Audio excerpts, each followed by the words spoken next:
computer. Yes, okay. So we're recording the meeting, and it will be up on YouTube in a few days.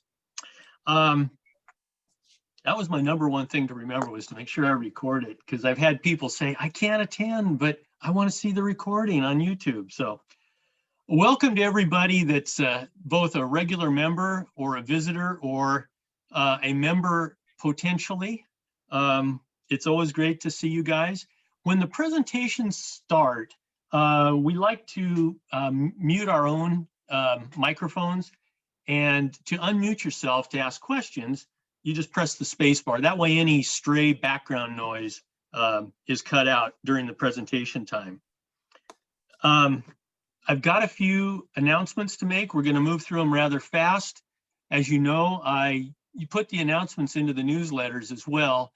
So I'm going to make tonight's announcements, just hit the high ones for you, and chime in if there's questions or something. I'll ask for anybody at the tail end of this if they have anything to bring up, like shows that you're in or announcements and so forth. So the first thing I wanted to speak about was we are going to have the election for the next 2 years board members. There will be 4 board members that are leaving the board this year, myself included, and we have 4 candidates.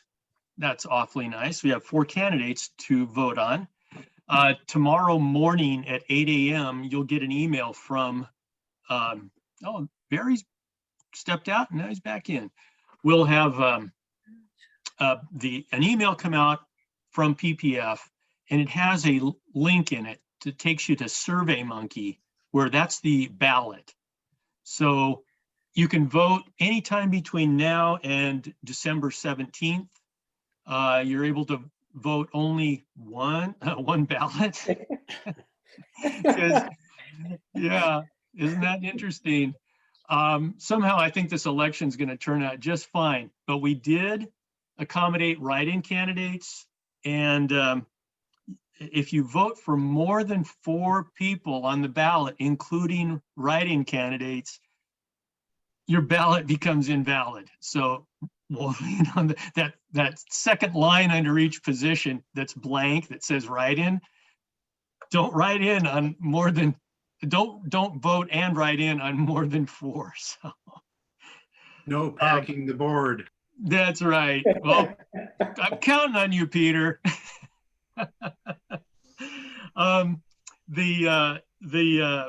The board candidates for next year are Pat Rose, Andy Greenhill, Ray Bittigan, and Brian Churchill. So we've got a great slate of people to come in this coming next 2 years. It's going to be fantastic. It's going to be terrific, and you know, they're very talented, and at least one of them's been a board member a few times before, Ray. Right? So definitely, your service to the world of photography is there's a special place for you, Ray. Yeah, all your service. Okay, so remember to vote. You'll get a reminder. I know you hate them when your mailbox fills up with stuff from me, but you'll get a periodic reminder. So Walt, can I ask a question about that? Yes, ma'am. So the ballot tomorrow, will that be, will that have designations for the particular seats as well? Because I'm only up for an ad hoc, for example. So 1, 2, 3, and 4 are the names of those seats. Okay. Okay, they're all ad hoc seats then, is that right? Yeah. Well, see, and I'm glad you asked that, because what actually happens is we elect the new directors, and then the new board members. Yeah. Of the cases of infection in our trial would be in people who did not get the vaccine. And Bob, I've got to put you on mute. There we go. Hi, Bob. We had to mute you. So what happens is what your vaccine will require. What we announced Okay, got to mute Ray too. Not that Ray, the other Ray. So what happens is the board, the newly elected board chooses its officers in a special board meeting at the beginning of January. So yeah, we'll be on to those in a few minutes. I see. Okay, thank you. Yeah. Okay, item 2, and this came from Ray Bittigan just a couple days ago. It'll be in the newsletter tomorrow, or yeah, tomorrow, I think. But the photo council at Portland Art Museum is having Phil Harris do his brown bag on Wednesday at noon. And for those of you that are familiar with photo council, they get some fantastic speakers, and they're doing their talks now, the monthly talks using Zoom. So you got to get in and register. Ray, did you have something you want to mention about that?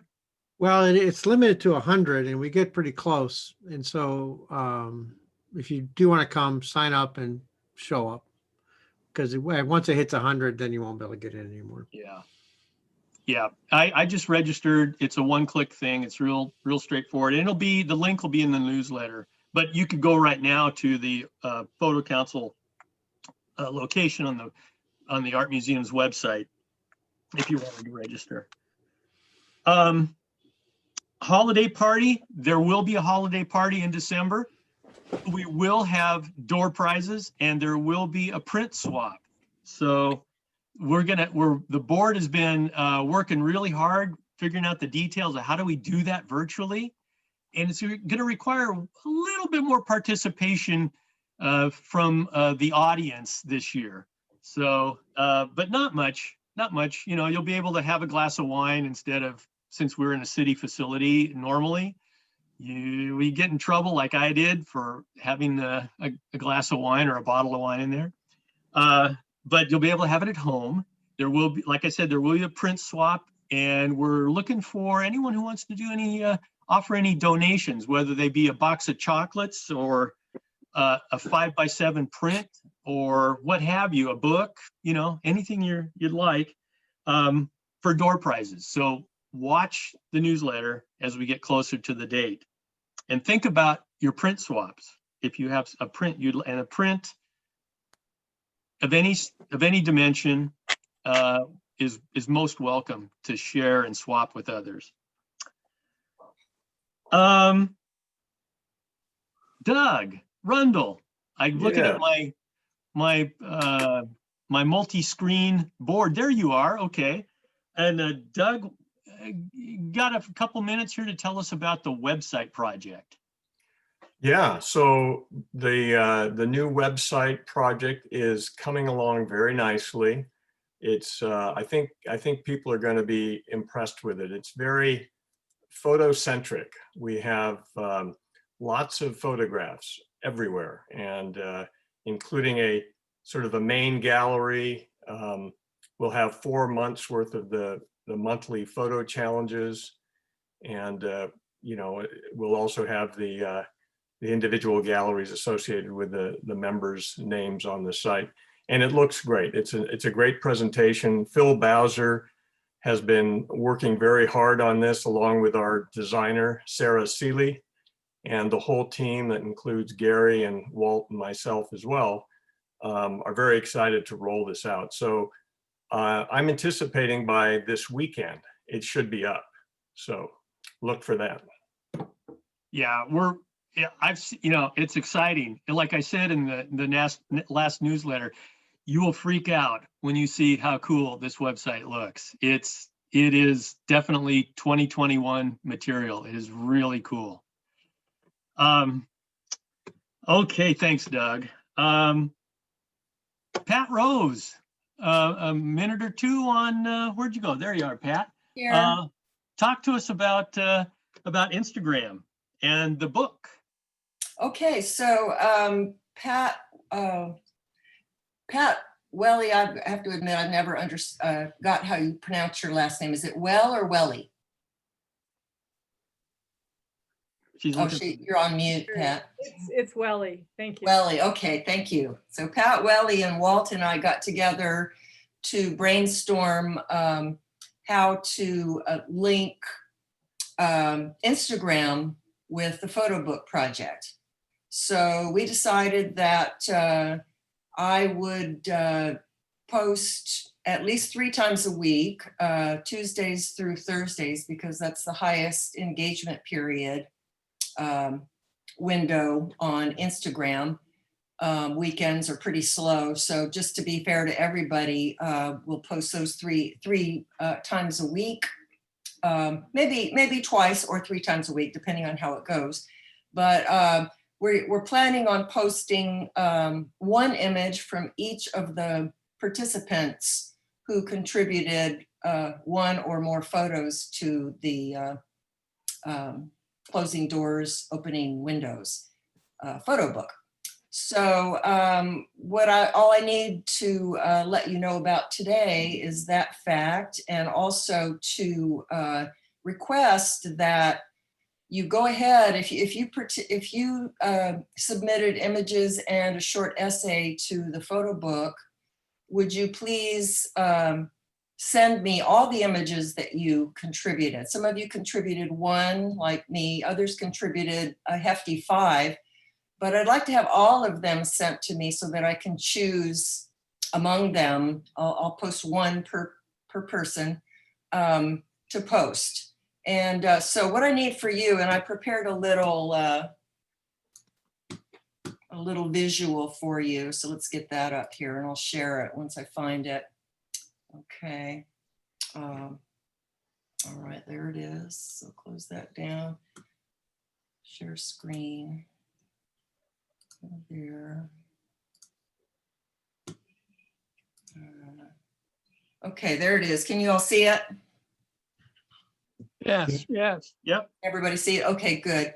So if you wouldn't mind, if you participated in the photo book, would you please jot down this information? And I'm thinking Walt might put it in the newsletter as well. I shall.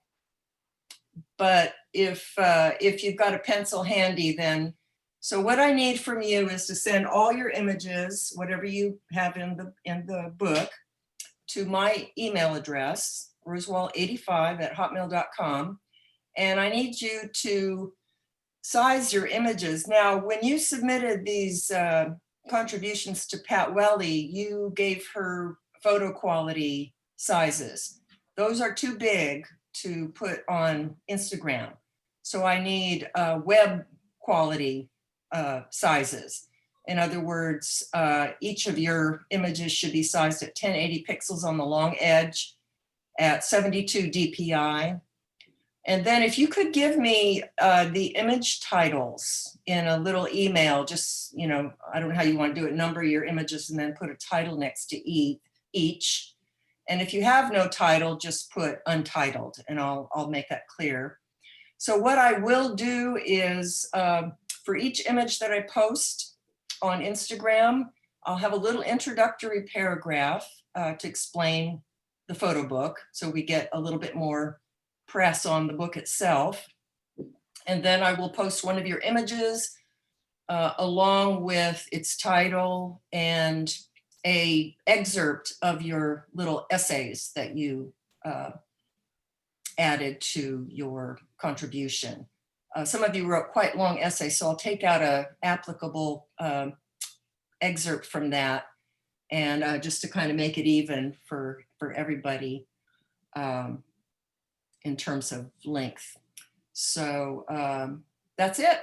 So I'm just going to go basically on a first come, first served basis. So if you want your images up there lickety split, then go ahead and send them to me right away.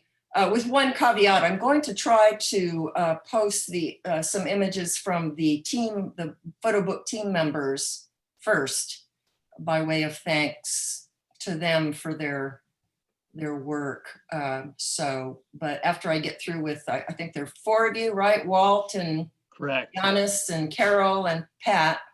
I'll post yours first in succession, and then I'll start posting whoever sends me their images. So let me know if you have any questions about that. Yes, Pat, a couple of questions. One is team members were sending photographs from the book, correct? Only from the book. Okay. Second question, do you want us to format it for Instagram? You don't need to. I do that. If you could just send me, you know, a JPEG size 1080 at 72 DPI, then I usually ship it over to Lightroom. And oh, let me get out of here. Is everybody finished with this screen? Yes. Okay, let me. It takes me a couple minutes here to figure out how to get out. Okay, there we go. Let's close that. And here we go. At the bottom. And then hit the green button. Oh, how do I get back to you guys? I'll do it, Pat. Oh, for you. thank you. Thank you, Walt. I never can Here figure we that go. out. Okay, perfect. Got it. Great. I'm sorry, Janis. What was your question? Oh, you already answered them. I did. You're way ahead of me. You read my mind. I did. Okay, very good. That's a Latvian talent that you developed over the years. No. She developed it as like, it's the Latvian brain drain. Okay. Yeah. It's the European influence. My mother's from Austria originally, so There you go. we have some kind of connection here. Fantastic. Thank you, Pat. Well, this is fun. And now I'm going to share my screen and show you the monthly photo challenge reel. It's a 10-minute reel. It's an 8-minute reel. And I think you're going to enjoy it. After this is done, then we'll start with our photographers of the month. So Carol, just word to you is you're going to be leading off the group tonight. So I knew it. Okay, here we go, gang. I'm going to share my screen and find what I'm working on. Oh gosh, Walt, where did you put that? I try to make it easy here, but you know, I cannot minimize Zoom while you're recording the meeting. Okay, so I'll get it out of the way. Here we go.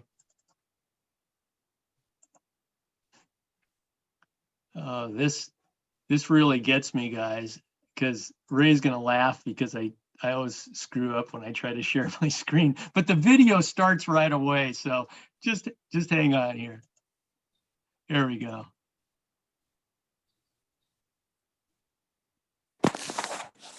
Yeah, now you can see it, right, gang? Yes. Oh, okay. You can see the full screen? Yes. Okay, here we go.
Yay. Very good. What beautiful photography. You guys are, the stories were great. They were so much fun to go through and put into that reel and see the creativity that you guys had. So a little different, and congratulations to everybody who sent in a story, because they're great. Some beautiful work there. Well, thanks for putting that show together. I mean, you do a lot of work, so thank you. You're welcome. It's a Yeah, pleasure, you did. truly. You did a very good job of doing it. It's really great job and great work. Thank you. Thanks. Except all the pictures were upside down. Well, I'd have to go to Lightroom to do that. So anyway, we're set to get going here. By the way, next the month of December, the photo challenge, everybody can play, and I want everybody to play. It's going to be the spirit of the season is the theme. So put whatever spin you want on it. The late NFL season start, Christmas holidays, Hanukkah, Kwanzaa, you name it. It's the spirit of the season. Take your pick. You know, the details will be in the newsletter, but it should be a fun one. So, and thank you for when people participate and put their ego in check and just hang it out there. It's really great to see what good stuff shows up. It's wonderful.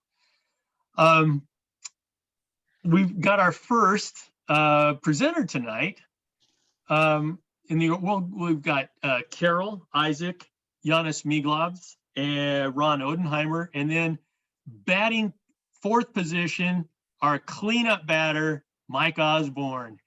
So we're going to start with Carol tonight.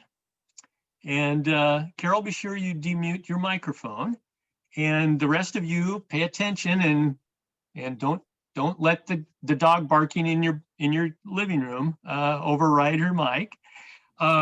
Carol's going to be talking about Margaret Burke White, and it's a beautiful presentation and a wonderful story. And Carol, it's over to you to share your screen. Very much. I must tell you before I begin that this presentation couldn't have been happening without Walt and without Susan Turner. I gave Susan Turner 3 books and marked the pages, and she made the images for us. I couldn't have done it because I didn't have the equipment to scan it. The book that I had read is called Portrait of Myself, which is the autobiography of Margaret Burke White. I have spent a little bit of COVID time reading biographies or autobiographies of photographers about whom I knew maybe little or nothing. So Margaret Burke White just happened to come my way. I had read a biography of Walker Evans. I had read a biography about Dorothea Lange. And so it just was natural to go to Margaret Burke White about whom I knew nothing. So she does not set herself in historical photography's historical time, which I think is the only drawback for this book. This book is really fun reading. She's a real dame. She's chic. She wrote this book over a 10-year period of time, and it is consistently what I call up-headed, which is astonishing to me, how she could have, over the 10 years, maintained this very positive attitude about herself, about her work. She was an American patriot of the very best kind. And so before we begin, I'm going to give you the photography's greats and when they were born. I'm going to start with Paul Strand because I will show you his photographs. He was born in 1890 and he lived until 1942. But the images that I will show you, he made in 1918. And I must tell you, I am envious, really envious. Edward Weston was born in 1886, so I should have put him first. And he died in 1958. Dorothea Lange, there is an exhibit of her work at MoMA in New York, was born in 1895 and dies in 1965. And all of you know Ansel Adams, but perhaps you don't know that he was born in 1902, so just about the turn of the century, and lived till 1984. Walker Evans, another person whose work you know, was born in 1903 and lived till 1975. And then Margaret Burke White was born. So she had, as she developed her photography vocabulary, she had the possibility of forebearers, but she makes no reference to them. And she was born in 1904 and died in 1971. She died of Parkinson's, but to the very end of this book, she is a plugger. She says, if there's a possibility of Life magazine sending me to the moon, that's where I want to go. And therefore, let me see if I can. Okay.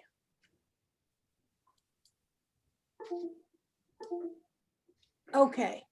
Can you see that? Not No. yet. It should say share my screen.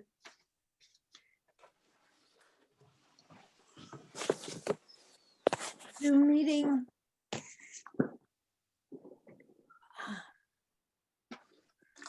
Should be in the bottom center of your screen. And let me look, it doesn't appear to be at the bottom center of my screen. Run your mouse down to the bottom and it's green. Share screen green. I'm Yep. looking. I'm looking. Share screen. There Here you we go. Margaret Burke White. Okay. Well, it didn't give me what I wanted to have. Oh, crap. Command Z. Command Z. Yeah, there you go.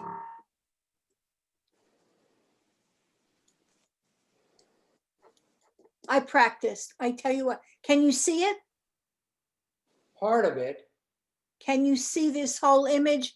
Dalestown house, the stove. No. We just see a Says you are portion. sharing screen. Portion of it.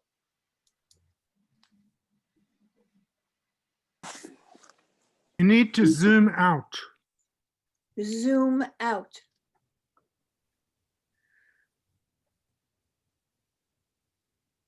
Command minus. Minus. Command minus.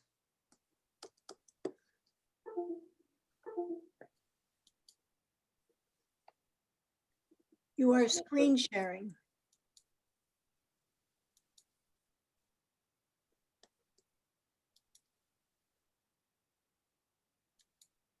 What are you running your photographs in? Are you just? I was trying to do it in Bridge. Oh, so go to Bridge Yeah, and then select that folder wherever you have those photographs. Select those photographs or that folder. it's open. Okay, but you don't have. Do you have Bridge like behind the Zoom screen? That's right. And then in Bridge, select either film strip, or it's changed over a couple of iterations there. Something like slideshow or film strip. Do you have? Can you see your images in Bridge? But I'm not seeing it.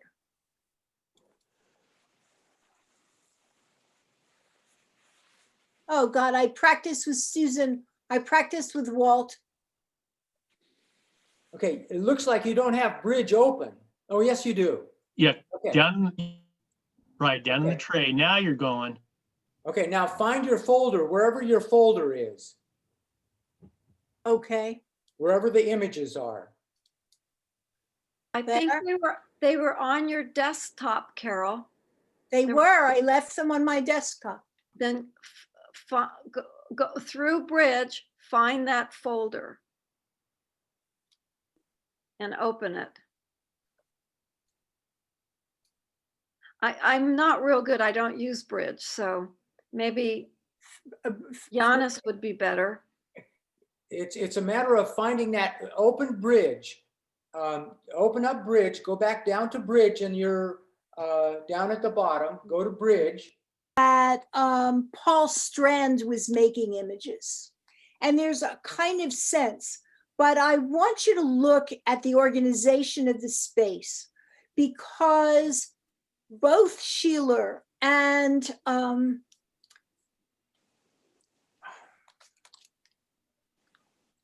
Paul Strand made absolutely very deliberate, very gorgeous balances of space and time.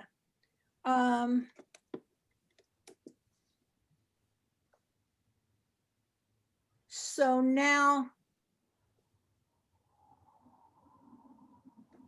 if you hit down arrow, it will go to the next image. there we go. There we go. So these people, this is a Charles Sheeler image. They were working in industry. Margaret Burke White feels as if she was plowing new fields, but that's absolutely wrong. She was working in a vocabulary that other people were working in. And so you see this also by Sheeler, and this as well. And this as well. Look at the scale he's working at. See the shape, the size of the figure, and the scale of industry. And he's also doing this is Chart. He's doing very gorgeous buildings that are not in the United States.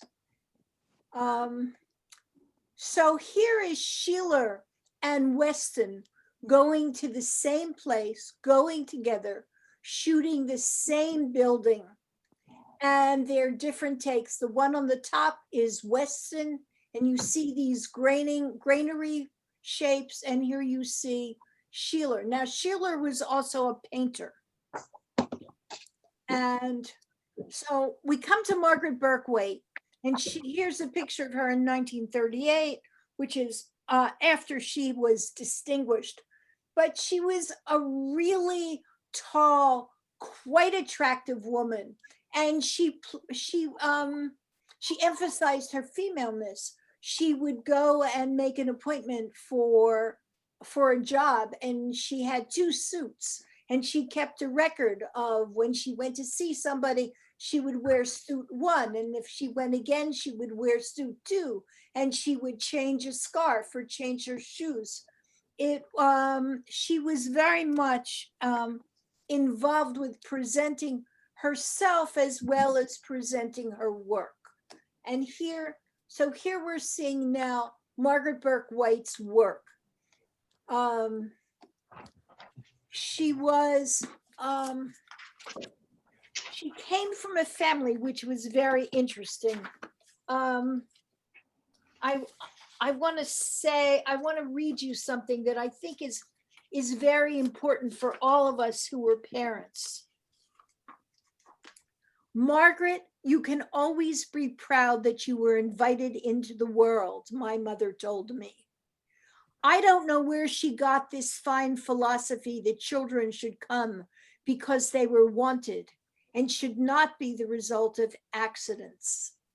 And this philosophy of being wanted carried her into the world. And it was the backbone for her sense of self.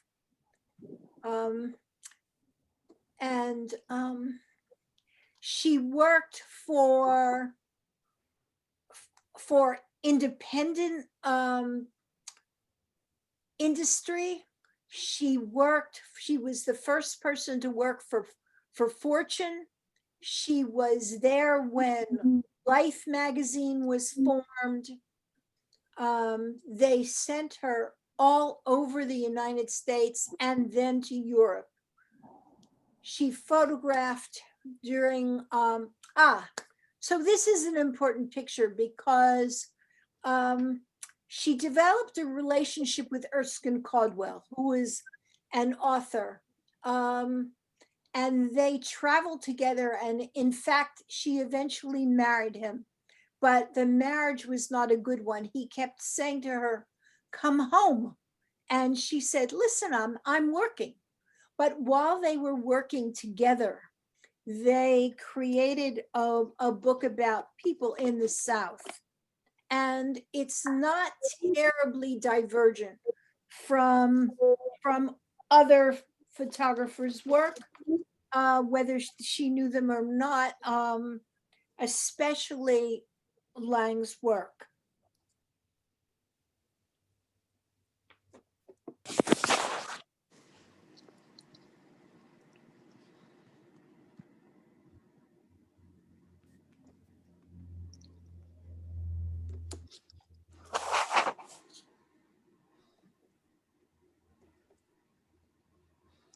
I think I'm going backwards.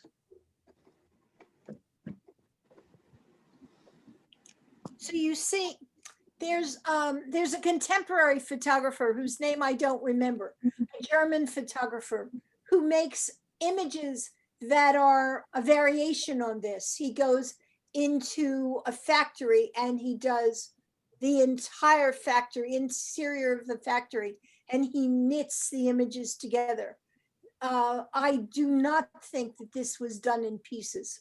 I think that this was done in one significant shot.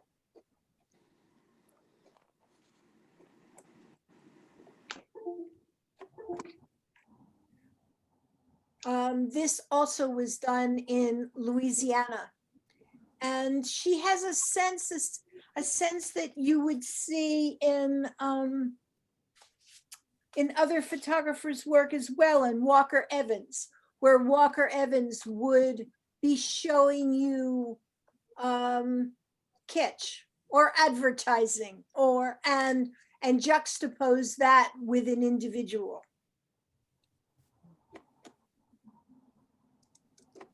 So here you see that this is the first issue of Life magazine, and it is her photograph. And notice that it was 10 cents.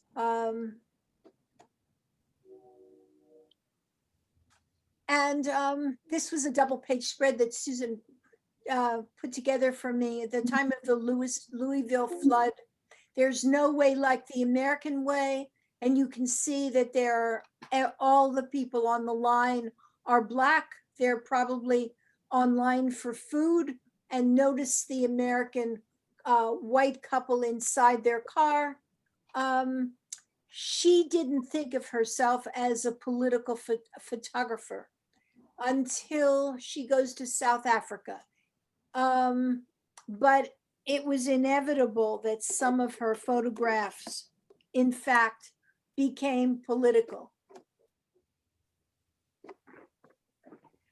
Let me go back to this image of Gandhi. This is the last photograph of Gandhi while he was alive. She was there in India when he was killed. And he wouldn't allow her to photograph him until she was able to master a spinning wheel. For him, it was meditative to learn to spin. And therefore, he felt that the photographer needed to learn to spin too. And she did. She goes to South Africa, and going to South Africa is when she becomes painfully aware of the politics of abuse. And these, as you can see, these men have lights on their hats. They're underground. They're mining diamonds.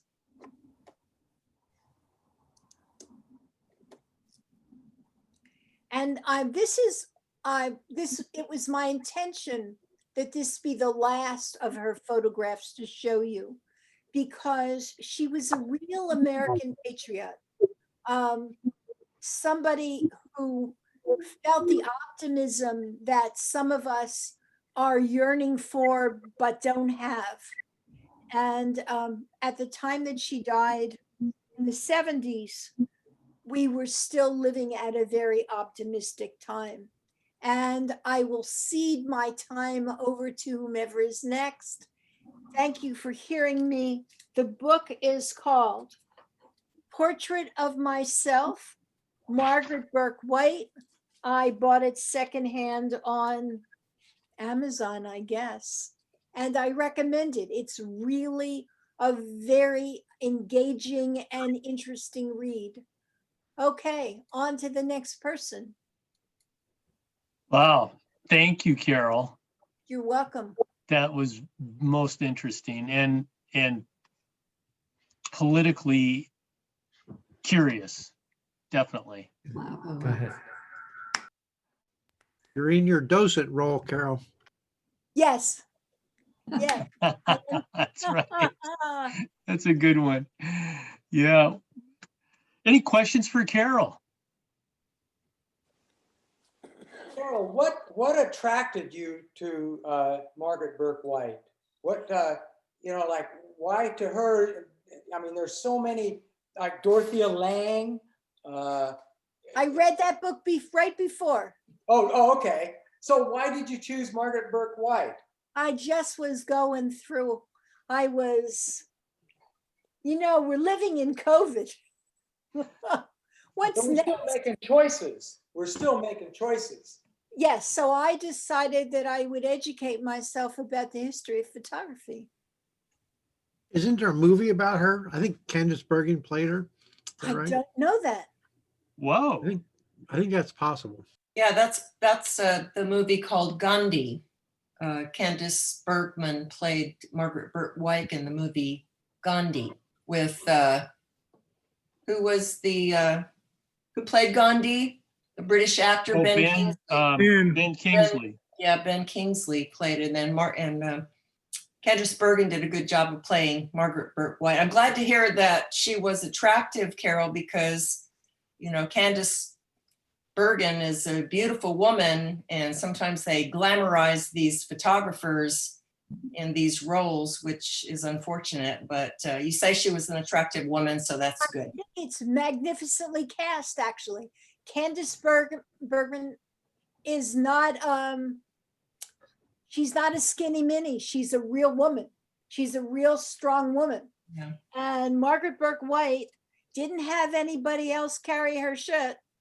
She was strong and she carried her own stuff up until the very end. I mean, she really, and there are photographs of her in absolutely terrifying situations where she's leaning over a parapet, that word is not coming out, a piece of the building that's hanging over. Parapet. Yes. And she's out there on a ledge, 100 stories high, and with no fear. Carol, I'm surprised that she had to go to South Africa to learn about, abuse of the Black people when you had Jim Crow in the South. Did she never go to the South? Yes, she did go to the South. She went to the South with Erskine Caldwell. She was a little out to lunch, where Dorothea Lange was an enormously emotional, she was married to an economist. They were painfully aware of people who were suffering. This woman, not so much. She was interested in getting the job done. It was a very different head. Although that image you showed of the classic, the American way is the best way, or whatever the billboard said, with the Blacks waiting for whatever they're waiting for, that was pretty socially conscious. Yes. To see that juxtaposition, she would have had to have had some awareness of the social conditions of minority groups. She was working with Erskine Caldwell, and he was the person with the conscience. She really was, she was in a bank photographing inside a bank in 1929 when the stock market crashed. Wow. Literally, she was in a physical place and she talks about not sort of understanding why the people were sort of running around crazy and not understanding the implication either. Wow. That said, she owns up to her development. She owns her ignorance and she owns her development, and that's admirable. So I have a question about photographers during that era. She was like Dorothea Lange, she would have been working for these publications that you're talking about. And from what I recall about Dorothea Lange, she worked for the Farm Service Organization. Administration. And she didn't have ownership of her photos. They belonged to the group. Is that the same with Margaret Burke White? No, I don't think so. Although she was shooting for life and she was shooting for fortune, I think that she actually owned the work. Mm-hmm. It was an entire, and she was very well paid. By contrast with most of the other photographers, this woman ended up doing quite well. I'll have to read that book. That's a good suggestion. Thanks. Yeah, thank you for pointing out the source for that book. I'm very interested in reading that as well. Before I leave, the book I'm reading now is the brand new biography of Richard Avedon, who was, by the way, born in Avedon, born in 1923. So he was born at the time that they were photographing. And he was very well aware of photographic history.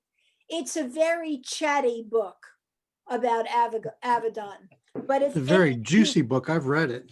Oh, you have? If any of you have Avedon photographic books, I would love to borrow them, because although I know the fire and ice nail polish image, I don't know many of the other images. I have the American West. Yeah. And that group was, there was another biography of Avedon that I read. It's one of the bigger ones, read it a few years ago, so it obviously predates this one. But when you read about Richard Avedon, Ray, it's always juicy. Yeah.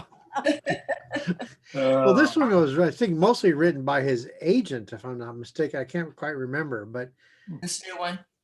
Yeah, and they were a money-making machine. Yes. And they took no prisoners. Yes. Men, But women, or otherwise. But I have his book. He has a strong association with James Baldwin. That's right. They went to high school. They went to DeWitt Clinton High School in the Bronx. They were in the same class together, and they did a book, not really together, sort of parallel, but yes. And I'm sure that James Baldwin could have used the money that whatever was made from that book, which, by the way, wasn't all that well received, but still James Baldwin didn't begin to rake in the bucks. Few photographers in the world have raked in the bucks that Avedon had. Well, I have an interesting story about that. I had somebody I went to college with worked for Avedon and actually made all the prints for that American West exhibition. Oh, wow. And he made them. He was the studio manager, and the deal was he made those in Avedon's darkroom because Avedon never made print one himself. Right. And this guy, Rudy Hoffman is his name. He made all the master prints for that exhibition. And the deal he made with Avedon was he wouldn't be paid, but he would get one signed set. Woo! And so I think there's around 120 some of them, I think. And so this guy, he made like 120, and I think they're big. They're big prints, Yes. huge prints. Yes, Avedon was brutal about how they had to be. yes. And so they got finished and the exhibition happened, and he felt kind of sheepish about Avedon signing them. He kept sort of wanting to do it, and then like it was always really busy and didn't seem like a good time to ask him. And then Avedon had a stroke and died, and they went unsigned. Oh, And he still has them. And the Avedon Foundation accuses him of having stolen them, and have told him that if he ever does anything with any of them, that they will litigate him. And they offered him 2 actual signed ones in exchange for all 100 plus of them. And he just said, no, not in such nice I terms. bet you he wasn't that polite. No, and his house is full of these giant prints, and he hasn't really thought about selling, but he would. And there's one of Avedon's children, There was only- validated his story. Somebody validated his story. Well, Michael, but I think there was a woman too.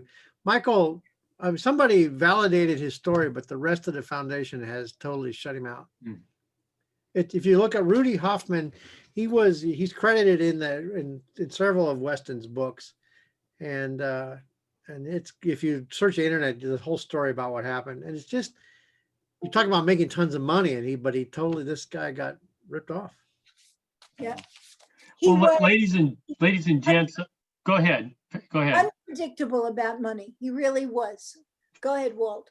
I hate to try to keep us on track, but I got to keep us on track. You're doing right. Sorry about that, Walt. No, hey, you guys, what am I? I'm just kind of running the computer here.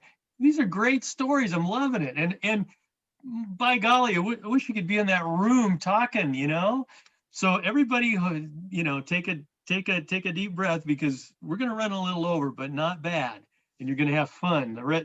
I can tell you that Carol was definitely the Kanye West for the rest of the show here. She got us started rolling. I told you would too, Carol. Thank you so much for that. You did a great job. Really appreciate it. Okay, we're going to go over to Janis, Mr. Miglavs. And boy, I'll tell you, that's a hard act to follow. Maybe Mike Osborne could follow that one, but I'm totally unqualified with what I'm going to show. But so what I've got is shoot. I'm not sharing the screen here.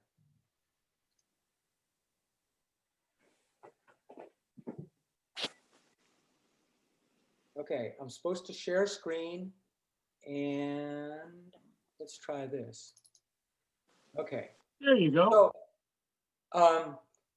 So this is like, I did a trip to Cuba last year, and it was probably the first trip I've ever taken where I just didn't have an assignment. I didn't have anything in particular in mind. And I went with my youngest son, who was 34 at the time. And I just went to Cuba to kind of see what it was. We spent 3 weeks there. And so I'm in the process of putting together a book.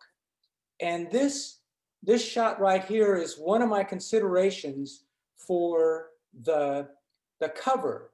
And Cuba is a very interesting place. I love this shot because I had a great time with these girls. And also, I like the racial thing. Cuba has some racial issues, nothing like the United States, but some interesting racial issues. So let's take a look at what we've got here. Oh, sugar. It's not. Well, I'm just going to have to individually do this. So I'm just running through just some photographs of things that I think a lot of people don't think about in Cuba. This is Viñales, and these are Magotes. And then I wanted to go to just a tiny little fishing village. I mean, this is really a small little fishing village. And I spent, I think, 3 days with these guys fishing. And Cuba has a lot of cowboys. I mean, we're talking a lot of cowboys. They even have a rodeo there. And so this is Trinidad, and like, you know, like these guys give carriage rides, you know, to the tourists. And it's kind of like fixing the flat tire.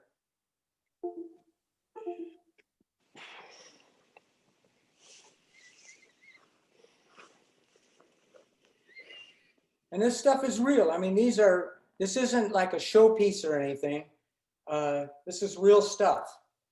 I mean, this is a little shack where, you know, like the guys store, you know, store their equipment. I found it kind of funny because like they couldn't afford, you know, like leather, quote, cowboy boots. And so what they've got is like their rubber boots, and they still put spurs on them.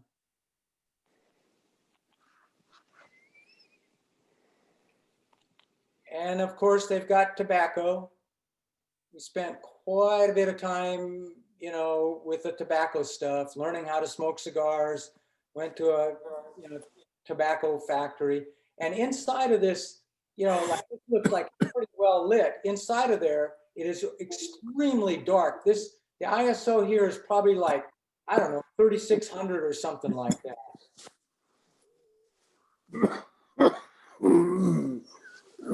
Did a lot of bicycling around the countryside, you know, just carrying the camera and just riding around and just experiencing this kind of stuff and just meeting a lot of really interesting people, you know, like a guy that was raising, fighting cocks. And then he took us on an all-day tour to the places that, I mean, we met guys that were like straight out of like Deliverance. Amazing kind of guys. So this is Trinidad, and this is a lesson that was really important for me. Is like I wanted to have, we booked through Airbnb, and I spent a lot of time finding accommodations that had views, because I wanted to go out. I'm a, you know, kind of lazy sometimes. I wanted to go out onto the porch or to the window or balcony or whatever, have my beer and take my photographs right from the little balcony. And so this is in Trinidad from our balcony. And it's just a valuable lesson, is to spend the time to find an Airbnb that has a great view. This is another from our Airbnb in Viñales. Not bad, huh? That's from your recliner, Janis? No, this is up on the roof. And it was just, I didn't do my recliner up there. I didn't haul the recliner up there. In fact, they didn't have a recliner. This is another view from the Airbnb. And I mean, this is like, we're kind of out in the boonies out there, and we saw way more horses. The only car that went up there was the taxi that took us up there. And this is the entrance, like in Habana. This is the entrance. This is what we saw at the entrance of our hotel. But this is the view. And this isn't in Habana. This isn't, this is outside of the tourist area. This is more like where, you know, normal people live.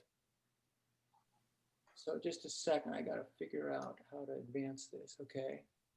And this is the view looking in the other direction. And I also, like in the book, I talk a lot about the architecture and stuff. It's amazing architecture. But here I wanted to point out, like, this is a really a good hotel here. But our Airbnb guy, Roberto, he said, okay, you go to this hotel. I called it the Blue Whale. And that's the Caribbean out there, the ocean. And he said, you see Handel. You see Handel, and like he'll give you breakfast. So we would go in, and here's where we ate breakfast. And then on the way out, we give Handel a couple of dollars, you know, a couple of, they're called, but a couple of dollars. And like this breakfast is like a $24 buffet. So it's kind of like learning the ropes. And then he said, Roberto says, okay, don't go to these places to eat, you know, your other meals. Go to where the locals go and pay in local currency. And so here's one dinner that we had, including a couple of beers, their lizard beers. And I mean, it was great food. And I can't remember if it was 25 cents or 75 cents in US dollars. And a little bit of difference. So people go, you know, like they come in on these big cruise ships. First thing they do is they jump into the old classic American cars and take a tour, you know, because they have 4 hours to spend, and they take a tour. And here's like a ship coming in.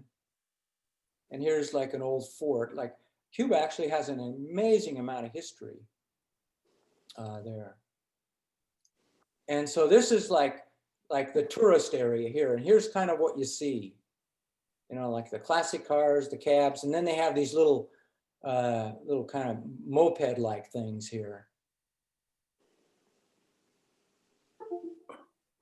They don't go much for, you know, color combinations.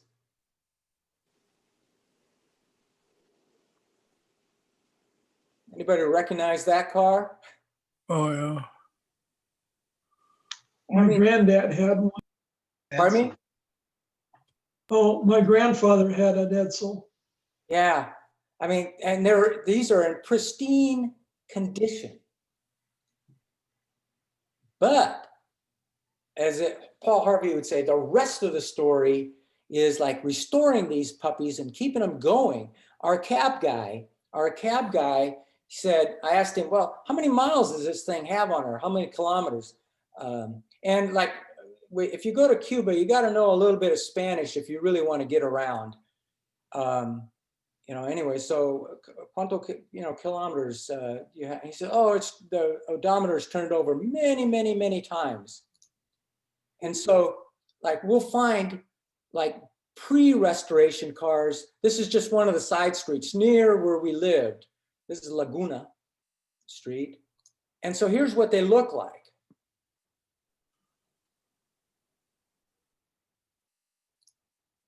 And here's, you know, like I see these guys working like this all the time on these cars. This was on our street. The car just conked out and the guy had to fix it on the spot.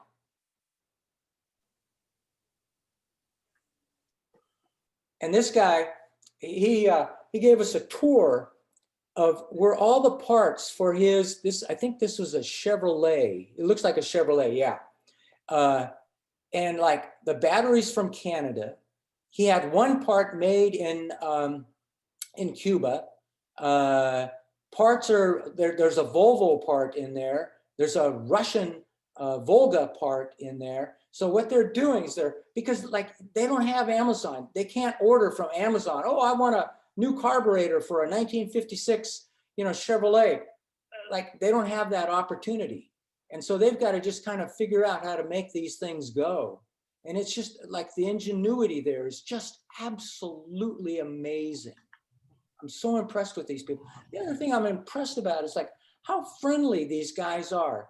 Is like we would talk with these guys and, you know, first question they ask, because we're obviously tourists, and they say, oh, hey, ¿qué país? You know, what country are you from? And, you know, we say, oh, Letonia, instead of Estados Unidos, instead of the United States, because I have a Latvian passport. And they say, oh, Letonia. And like every Cuban knew where Latvia was. And if I go out into the street, like in our neighborhood, well, in our neighborhood, yeah, but if I go like places in the, and I say I'm from Latvia, they go puzzled look on their face and, oh, is it Lapland? Okay, and so here's like, I photographed a lot of these cars and I want to show you what I do with them. Okay, so this is an old Ford, 30 something, I'm not 100 sure, maybe 34 or something like that Ford. So here's what I do with them. I put them in like this is, here's the Ford, and then this is the landscape of the Dundee Hills Vineyards here. So that's kind of my fun, and that's why I photograph like these old cars.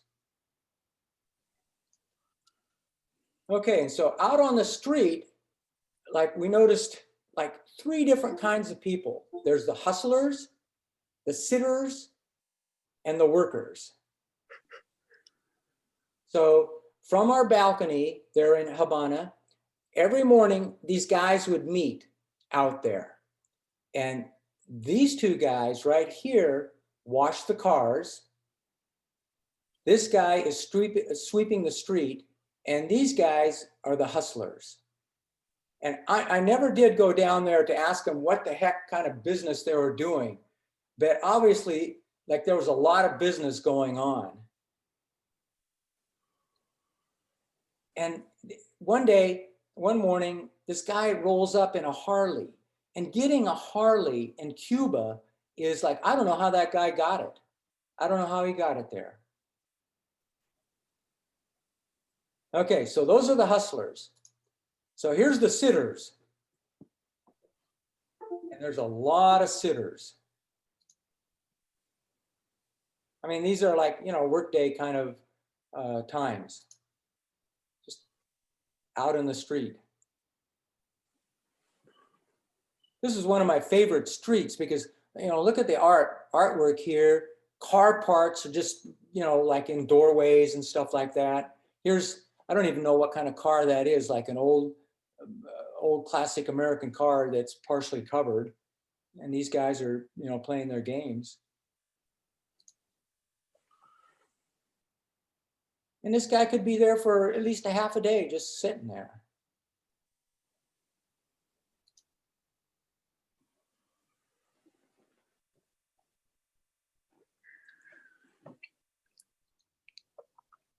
One of the things, like, especially this street, I'd go up and down like these streets and I'd see these guys sitting and kind of remind me of Latvia. When I went back, like the first time, like during the transition, when the communists were sort of leaving, and I went to reclaim our farm. And so in the capital, Riga, the communists had left, but out in the rural areas, they had not left yet. And we'd roll into like the tiny little town, that's a 1-block town near the town near where our family farm was. And we rolled in and there's one building there and it's kind of a warehouse. There's a loading dock, and a buddy and I that are driving, we rolled in there and there's like 4 guys sitting on the loading dock. It's middle of the day, like a Wednesday, and I say, hey, bralis, kujus darat, hey. And in Latvian, this sounds much funnier than it is in English, but hey, brothers, what are you guys doing? And they say, well, we were waiting for, the beer shipment. Every Wednesday, about 10 o'clock in the morning, the beer shipment comes in. And so that's what these guys are doing. And I grew up in a lot, I've assimilated the American work ethic of, you bust your butt and all that kind of stuff. So it was really interesting to hear that. And it just, like these guys sitting out here just kind of reminded me about the beer truck that would come in.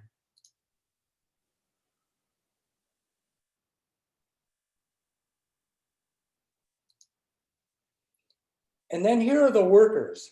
So like I walk around a lot in the streets, and like I see something, like I saw these guys working, like it's pretty late at night, and like they're stuffing a mattress with cotton balls. And so I go in, we start talking, hey, can I take your picture?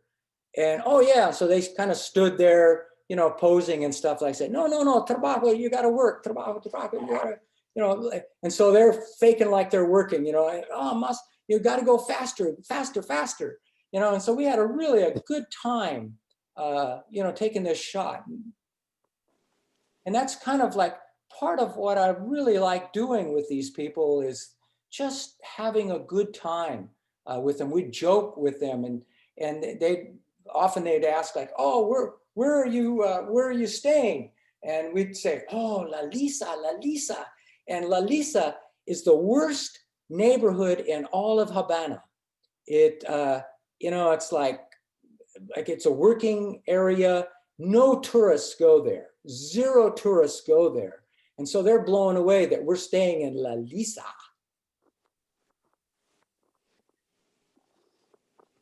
So these guys are moving.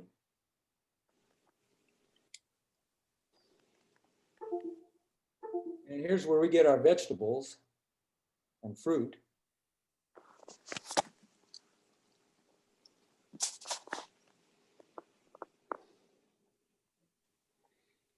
I never did. How long were you there, Janis? 3 weeks, 3 packed weeks, probably, oh, I don't know, at least 10,000 photographs. And constantly out on the street, you know, talking with people and interacting. So this is across the street from us. This is our coffee shop. And these ladies, like I put them in the work section because like they would see us coming and they knew right away what we wanted, what Ryan and I wanted. They're real friendly. Everybody was real friendly. And this guy was incredible. So both Ryan and I are walking down the road, the main road, and this guy comes out from that building and he starts singing. And so we start talking with him. We think, oh man, he's going to be hustling us here or anything. And no, he never did. He just wanted to, you know, like he said, I just want to give joy to people. And he is a performer. I mean, he does perform. He's got like, I think it was a mandolin or something like that. But I mean, he was really dudded up. And these guys were the most amazing tourists, you know, I've ever run into. These back 2 guys are totally blind. The lead guy is partially blind. And so we asked him, well, like, how is it, you know, visiting Cuba from Venezuela? How is it, you know, what's it like? And they say, oh, the smells are wonderful. And the sounds, my gosh, the sounds are incredible here. You know, and this guy, the center guy, was so enthusiastic about all the stuff he was experiencing. I remember in my first year of teaching, I had a kid that in my art class, in a drawing or a paint, it was a drawing class. His dad was totally blind, you know, so I tried to understand like what he would saw. And I wish that we would have actually spent more time with these Venezuelan tourists. And then so I'm riding out in the countryside, I'm riding my bicycle and I stop by this organic, and it's actually biodynamic farm. And, you know, I'm out there for a couple hours and like this guy comes up to me and, oh, the usual question is, oh, hey, ¿qué país? You know, what country are you from? And, oh, Latvia. And he says, oh, Letonia. And he says, oh, there's Daugavpils, and he named all the cities. And then he says, oh, let me draw you. Do you have paper? Let me draw you where all the rivers are. He's never been there. He's never been there. He's been to the States, but he's never been to Europe. And like I was trying to understand, like, this is incredible that like an unknown country like, you know, Latvia, he knows where all the rivers are and all the big cities and stuff like that. It's just incredible. I think it talks about like the educational system there. And so this was in Trinidad. Just walking down the street, you know, there's guys sitting out on the front porch and stuff. And, you know, start talking with him and stuff. And, oh, what do you do? Oh, I'm a musician. Oh, wow, what kind of music? And he said, oh, let me show you. So he invites us into his house. This is his house. This is his living room. You know, he's got his table saw there. He's got his bass, you know, and he's doing music. And here's his computer. This is where he does his music and his mixing and all that kind of, and his recording right here. It's just amazing. You know, and like, we haven't seen those kind of computers for what, 20 years? And he's glad to have that. Because in Cuba, you just don't order it. You have to somehow get it. And then so we said, oh, hey, why don't you play some of your music and let's do some dancing. And so, like, we just kind of boogied a little bit. And again, it's just meeting the people, and they're so friendly and so open. So we're going to visit a photography studio, and this guy is one of the top photographers in all of Havana. And his studio goes, the entrance is this locked gate right here. And you go up, not these stairs, but another set of stairs. There's barbed wire all around it. This happens to be in La Lisa. So his studio's in his house. And I think, probably a lot of beginner photographers, and maybe toward the end of the season, you kind of identify with this. I mean, it's his house. And so here's his kitchen, dining room, here he is. And, his little studio is right off of this kitchen. He does have a little office space, that he greets clients. And again, he's one of the top photographers, portrait and wedding photographers in Havana. Oh, and this is my son here. And he makes a great model.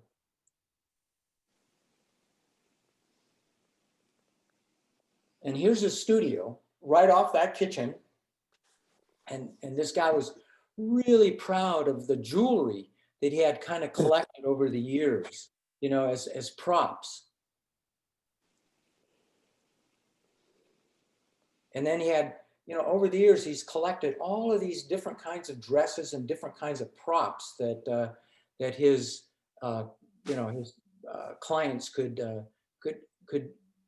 use. And it's just like, I was awestruck at how hard this guy worked to build up like this business. I was awestruck. I mean, like, I started out, I was a commercial photographer, and yeah, it's hard, like, when you start out. But I mean, like, I could go to the store and buy something. I mean, this guy, you don't go to the store and buy something. You got to somehow, finagle your way to getting this stuff. So another thing that I wanted to do is, again, just kind of see, how people are working. So I arranged to go to a music instrument repair shop, just kind of for fun. So this guy is like, he repairs wind instruments.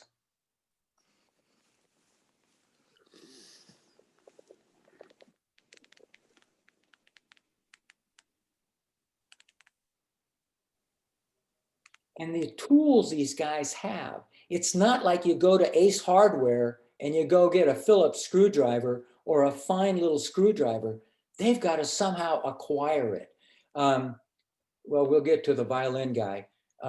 Like, there's a company in Germany that was sending the string instrument guy like stuff. And so, like, these guys are acquiring all these tools. And if something breaks, it's irreplaceable, basically. And that's why they're repairing all these instruments. I think a lot of stuff here in the States, like if we had a wind instrument that was kind of not working properly, toss it and buy a new one.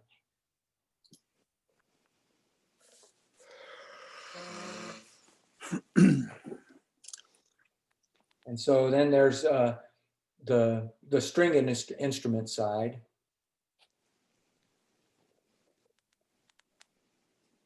And like all these parts, like even this little mat right here, that's from Germany. This is from Germany. A lot of this stuff, like, you just don't go down to Ace Hardware and buy this stuff. You just, it's not available. and all these tools come from different, different places. People have brought stuff in for these guys.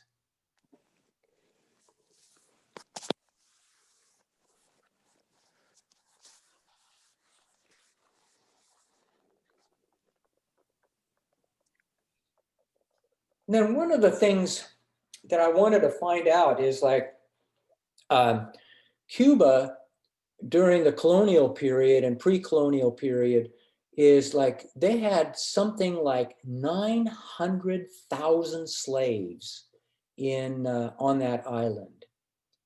And whereas the area that was now would be the United States, we had about 450,000 slaves. So on this little tiny island, twice as many slaves.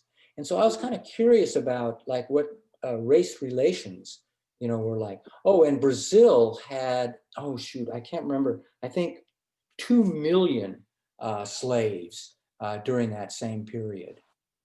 And so like I would find these little icons around different places, and I would ask people, oh, well, what's race relations? What are they like? And for most people, it was not an issue at all.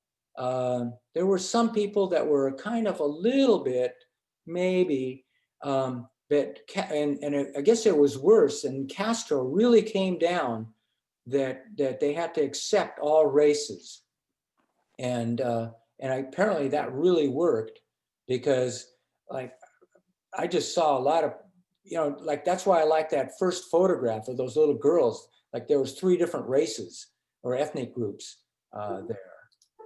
But I'd still find like these kind of vestiges of,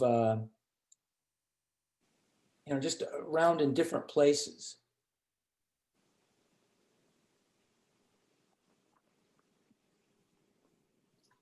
So that's the last shot. Fishermen in that little fishing village, like they fish early in the morning and then they go out at night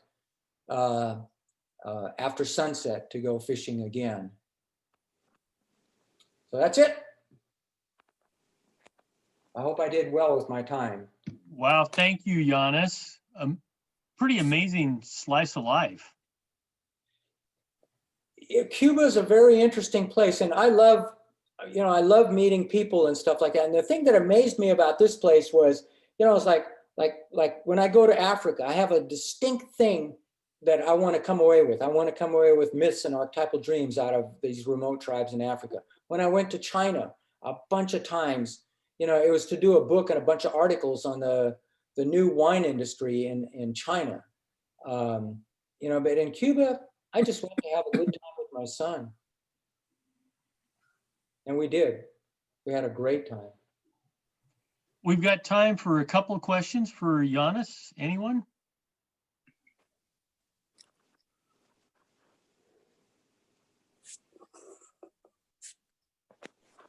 All right. Thank you, Janis. Janis, did you immigrate from Latvia or did your parents? I'm an immigrant, but I was born when my parents were escaping, and I was born in a displaced persons camp. Oh. Yeah. In Latvia or somewhere else? No, actually in Germany. They made it, and God, it's like, I can't believe my parents. I mean, they were being bombed from the commies on one side and the German Nazis on the other side. And like they're escaping with some other people in wagons, ox-drawn wagons out of the country. And it's an amazing story. Like I'd go back my mom's best friend, she and her husband started out going with my parents, and they finally just said, well, it can't be all that bad. And they went back, and she and her husband got sent to Siberia. One of her kids froze to death. Just like you should see this lady's, well, she's dead now, but her hands were just like these amazingly worked hands. Just that's like I did a whole bunch of stories on on all that. And Cuba kind of like had reminiscences of that too. Like the wage there is $25. Like I spoke with one couple that we stayed with. He was a doctor and she was an attorney, or maybe it was the other way around. Anyway, so like their wage is $25 a month each. And they say, well, how can you possibly, like make ends meet? I mean, they do get like food rations, and like they were fortunate in that their parents and grandparents had, given them this beautiful house, and they were using it as an Airbnb. And so they had like a good amount of income coming in. And all those classic cars, like the people that are driving it, those cars come from their grandparents, and their grandparents had them parked in the garage and stuff. And that's why they're still in pretty good shape. Interesting. Janis? Yes. The images were really beautiful. And the one that you took where the men were stuffing the mattress. Yes. And their hands were in motion, but were they just, their faces were in focus? Were they just staring at you so you were able to get their faces but show the motion of their work? Oh man, I struggle with ISO and on that, and I've learned like that was all handheld, no strobes or anything like that. I mean, if I was doing that professionally, I would have brought in a little strobe and shot it. But like, I wanted to have a relationship with those guys more than come away with the shot. So yeah, that was a luck out. And I only took maybe a couple of photographs there. And so I did, I kind of lucked out. The lead guy was a little bit fuzzy. He was moving quite a bit, but the other two guys were, pretty still. And I kept saying, oh, you got to move faster. You got to really work. I mean, you guys look like you're lazy and stuff like that. I'm saying that all in Spanish, and they're all laughing because my Spanish is really crappy. And so we're all just kind of laughing. And so it's an interesting conundrum. But again, it's like, this wasn't like, I didn't have to come home with, it was just for me. Yeah, they're really beautiful. Thank you. Thank you, Kathleen. Thanks, Janis. Uh-huh. Let's see who's up. It's Ron. Uh-oh. Is he going to survive? Ron Odenheimer. Oh, that's right. Thank you. Let's see if I can make this work. So, am I sharing the screen? Not yet. Then I'm going to have to do this.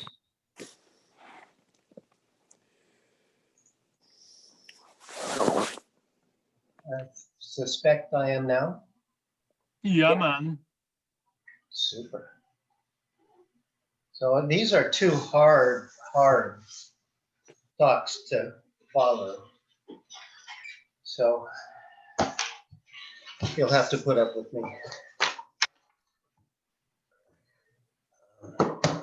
Where to start? Well, I've been taking pictures for a long time, but unlike some of our other distinguished people, I've never actually been able to put together a series. And I'm not sure what that means or why I haven't, but I have never really successfully put together a small series, which is kind of one of the keys in photography, is being able to tell a story in a series of shots. So I thought that if I collected enough pictures from the years I've been doing this, that I could potentially make a story today. And so that's what this attempt is a story from a bunch of Lightroom catalogs. So I'm going to start out by saying that landscapes are really my kind of picture. I like to take them, and if they shot with a high enough resolution, I can crop them and I can change, I can do whatever I want with them, including making them into abstracts.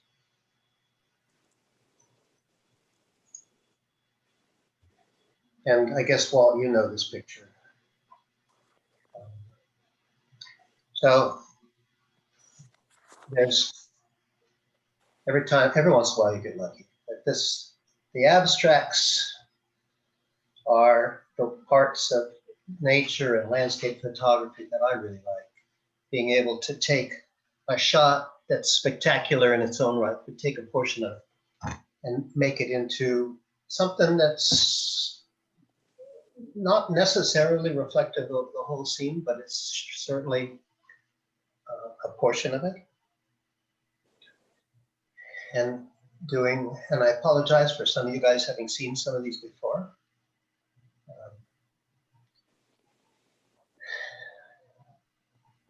The other thing that makes nature interesting to me is that you can use it as a metaphor. So here's a picture of a branch that probably has had to struggle all its life. And just like the human struggle, this tree and some others have had to do the same thing. These poor guys have had to sit there. This one seems to be flourishing, but it's tough. Not that all of it's tough. This was just a few weeks ago. My wife and I took a trip up to Rainier and found that we were disappointed that we couldn't see the mountain, but totally happy that the flowers were in bloom and there was enough fog just to make the place just really, really interesting. So it was frosty up higher as we climbed. This was all snowy. This is down far enough to not get the snow. So like a lot of people, I grew up with some of the famous photographers, kind of like Carol was mentioning. I'm finding every once in a while that my pictures look either like Ansel Adams or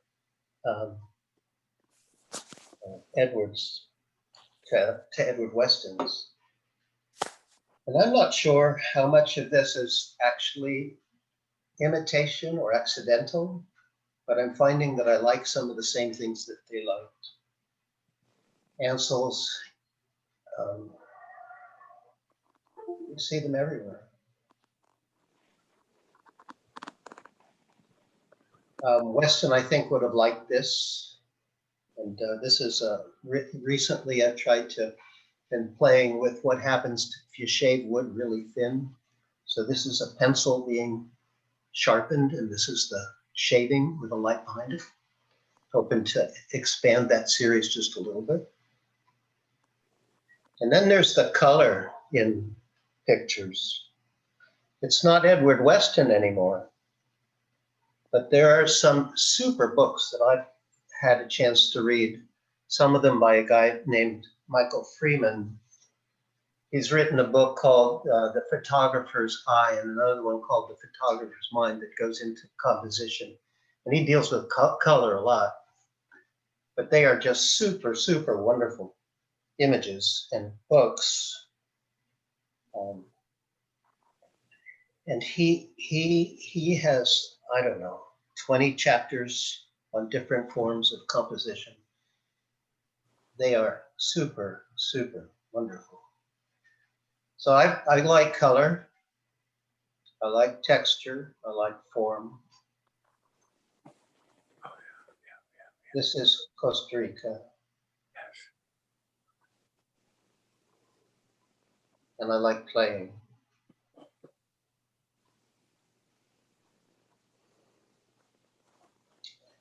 Now,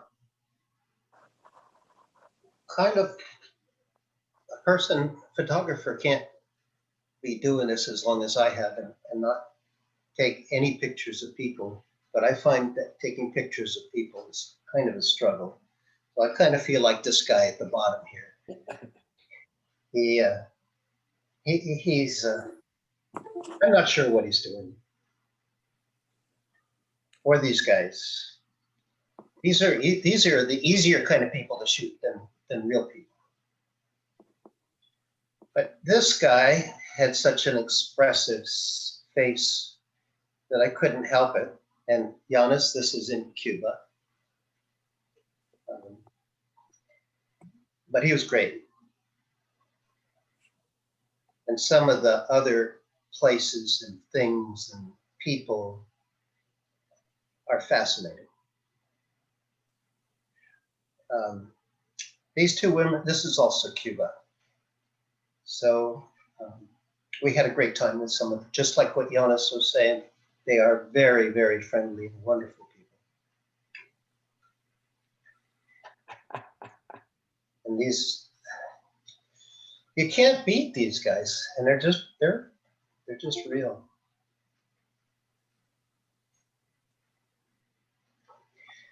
To get to some of these places, I'll go with my real passion, which is sailing. And over the last bunches of about a dozen years, my wife and I have been sailing a lot. And it's kind of a personal picture, a personal thing at this point. So these pictures are less what I would consider part of a portfolio if I ever was to ever do something like that, but more a way of reflection and remembering, and sometimes the good times and sometimes maybe not such a good time. Yes. But it's been really, really fun.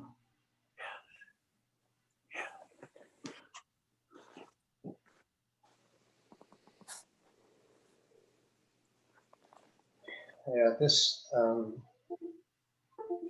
machines also. This machine here was in, be honest, this was in a machine shop that repaired Cuban cars. I thought you would like that. So I went to a few of those. Now this picture I showed just a few weeks ago, and I showed it in color. And interestingly enough, when I changed it to black and white a couple of days ago, I just clicked the button on Lightroom and said, hey, change this to black and white. And the latest rev of Lightroom seems to have this bug where it left some parts in color and some parts and changed the rest. And I suspect those are the brush marks that I use. But they're still fun pictures to take.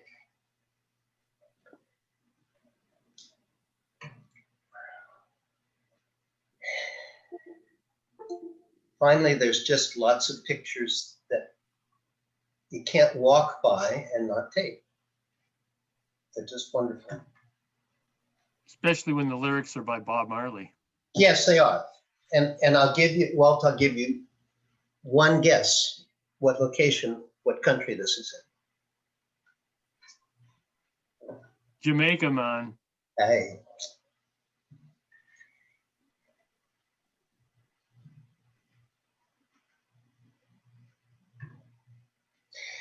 And this one I had to show just because a colleague, every time we would drive past a scene like this, he would say, you know what? The cows that are in this field are never going to get a square meal. And we drove by this kind of site many, many times, and each and every time he said exactly the same thing. Anyway, I like to experiment also with all sorts of stuff. And in closing, I enjoyed showing these pictures to you guys. I think it's nice to show pictures at PPF because each and every one of you guys knows exactly how hard it is to take and then post-process a picture. That's what's nice about PPF. And it's where we are constantly told, well, we're not constantly told. When we travel, we are told that we see with new eyes. And I'm convinced that when lots and lots of people at PPF show their work, that it also helps us open our eyes and see with new ones. So that's that's the talk. And now all I have to do is figure out. Wait, Ron, don't go away. I had a question. You had one toward about, 3/4 of the way through. You had an image that was broken up into little squares. Yes. And you didn't leave it up long enough. I was trying to look at that one. And you, There's a reason, Janis. I didn't want you to see all the bugs in it. well, maybe the bugs are good. That one. Yeah. All right, that's a composition of smokestack. It comes from a small town in Cuba called Santiago de Cuba. We had the boat about 2 miles from that stack, and it burned, I believe, if I had to guess, it burned Venezuelan oil. And Venezuelan oil has more sulfur in it than probably any other oil in the world.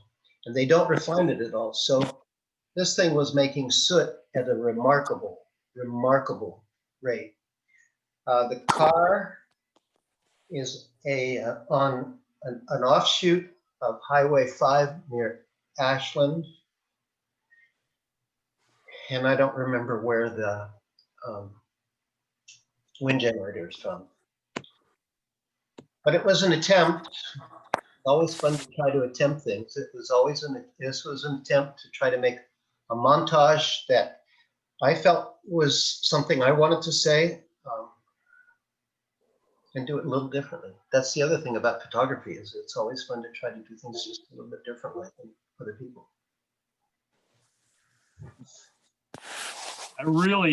Ron, you should show your work more often at PPF. I loved your presentation. Thank you. Ron, Yeah, Ron. I thought it was just excellent. And you have quite a talent on taking some good pictures. It really shows how good you are as a photographer. Yeah, That's Ron. Well, thank you, guys. You have some absolutely stunning photographs there. I appreciate the good words. There's a bunch of years here, and all of us get lucky every once in a while. All right. Any other questions for Ron? Well, I had one kind of thought when Ron said that he can't do a series. And then I was thinking, well, maybe like instead of saying it's a series, call it a project. Because like you were, actually this is a project in itself, like, putting together all these photographs. So instead of like, kind of commiserating on like the word series, where, you assume that things have to flow in some kind of a sequence or something like that. A project is like, could be anything, that you decide that like this is a group of images, that's a project. And it could be over a period of many, many, many years or whatever. Hey, Janis, I appreciate that. I've actually tried that. So when I went to Cuba, I thought, you know what? I bet everybody loves the Cuban cars, but I'll bet there's not a lot of people that photograph and try to tell the story of the people that repair the Cuban cars. So I visited probably half a dozen, maybe 8 different repair shops, body shops, electric repair shops, everybody.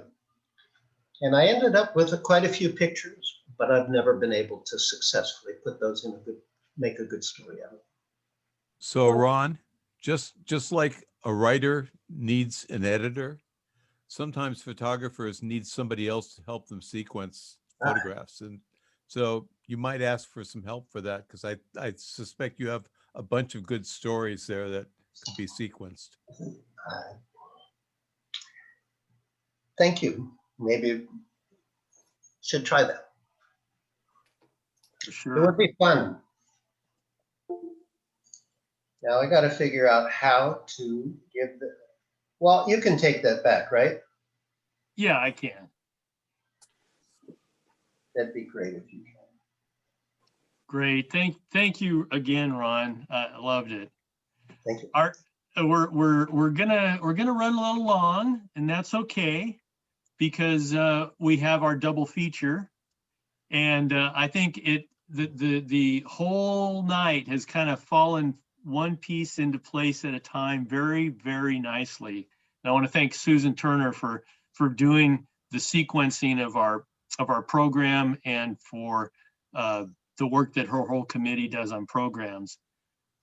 Our next and final presenter tonight is Mike Osborne, our esteemed last year's president and all-around good guy with the Western Yosemite Sam mustache.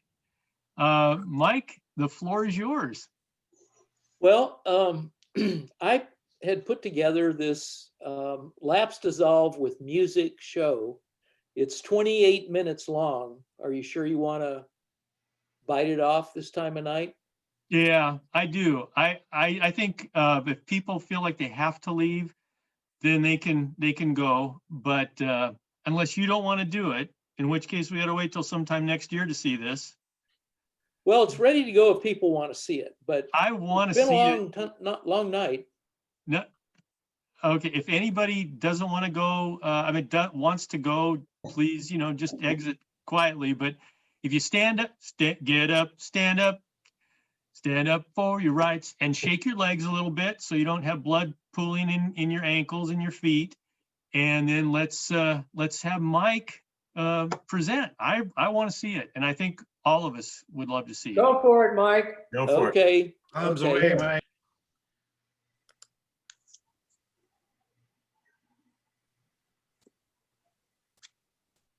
Okay, this is a show of abstracts, all from Yosemite, all nature stuff. I wanted to show you some nature abstracts because that's what really turned me on to love abstracts. And I did it in a Laps Dissolve format with music, so I'm not going to talk through it. What I hope you get out of this is my feeling that what defines an abstract for me is when the subject of the picture, what I'm trying to say with the picture, is divorced from, entirely unrelated to the subject matter of the picture. So, okay, here we go. I'll just start it and then I'll shut up.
Mike, can you move your mouse out of frame so the little video thing disappears?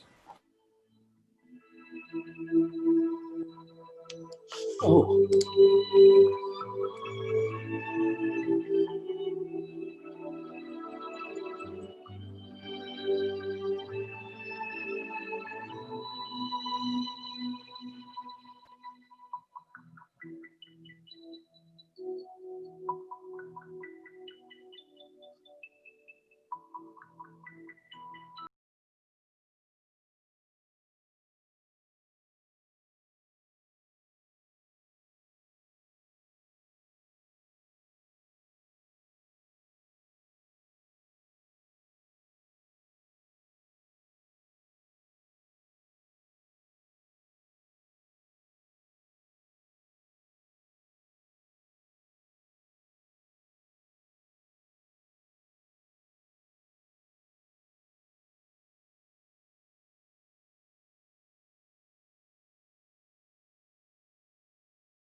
And there you have it, boys and girls, some of the strange things nature does when you're not looking.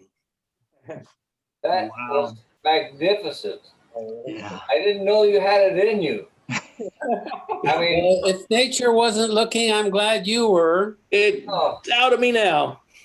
God, That that picture was so well done from both a craft standpoint, but particularly from your ability to compose and only include the part that, you know, had the emotion to it for me.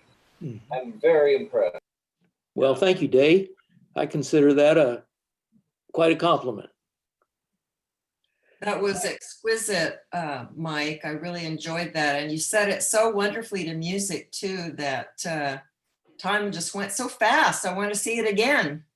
I was a little worried about the music being new age, but I wanted something that lasted as long as the piece so that it wouldn't have to change.